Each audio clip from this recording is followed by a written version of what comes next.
Hello there, my beautiful and lovely gamers. My name is Jonal. Today we're talking about ultimates, and not just ultimate, we're talking about the two strongest ultimate in the game and why they're the strongest, for a reason that most people don't believe, or not believe, that most people don't think about. This has to do with the economy and how you spend your ultimates to make sure that you continue to have a healthy and sustainable economy in your matches, and that's what we're going to talk about today. As always, I'm streaming at 6 p.m. Norwegian time, which should be hopefully about an hour after this video goes live. If you want to submit your VODs or any questions or so on, we're going to do theory crafting today. But if you want to submit anything like VOD reviews or whatever, go to a Discord server, link down in the description, go on help, and at that point you can just submit your VOD here and tell me in the chat that hey, I submit some VODs, and we can hopefully get to do some VOD reviews.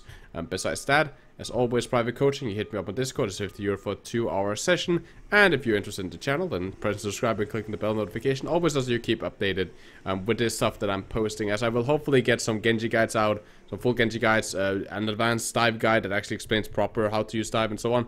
Stuff that I've been working on for a long period of time. As soon as I'm done with my university assignment, I'm going to do it. Very sorry for the long intro here. I just gotta get that shit out of the way.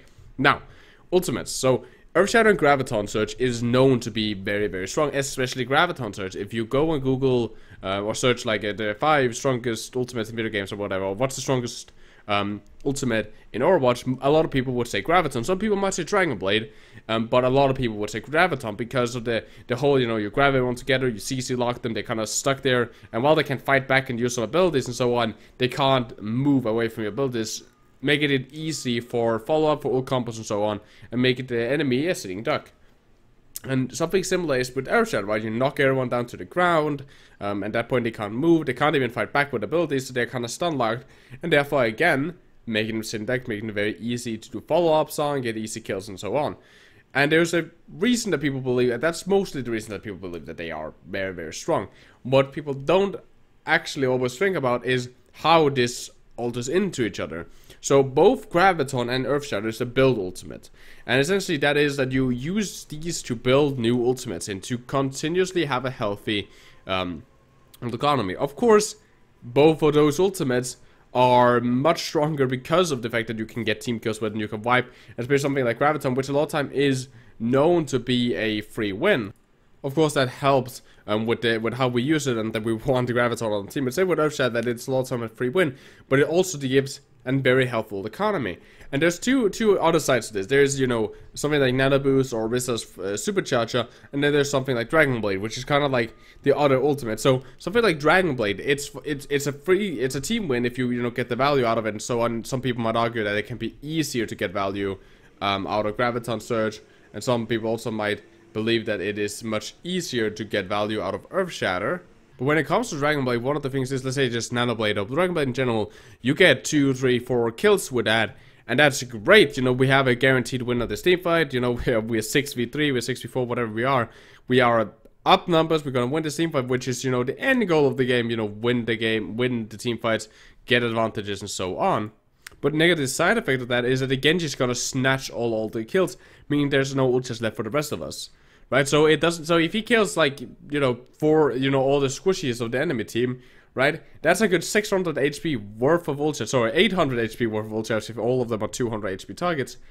That we are not gonna get translated into anyone else. That is ult charge wasted for us, which could have been built over to other stuff. And the same goes for something like Bongo. If you use Orisa Supercharger, well, yes, everyone gets a damage advantage, everyone gets damage boost.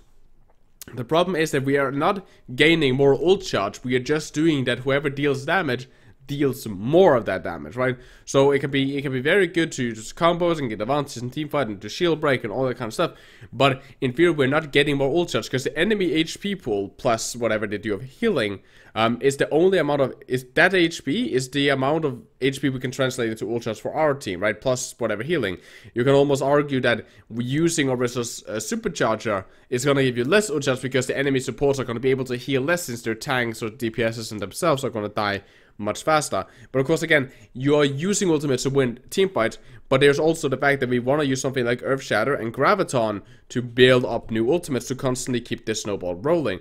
For example, you use Nano Blade, you win one fight, next fight, you, for example, you Earth Shatter them, Cool, then you knock him down, and your Zarya builds grab, and your Genji gets some ult shots back up on his blade. Next right after that, you grab a taunt, the Genji does a big of dash reset, now he has a Dragon Blade again, and he can now use Dragon Blade on that third fight. That way you always have a strong ultimate for each of these, you know, coming fights and so on.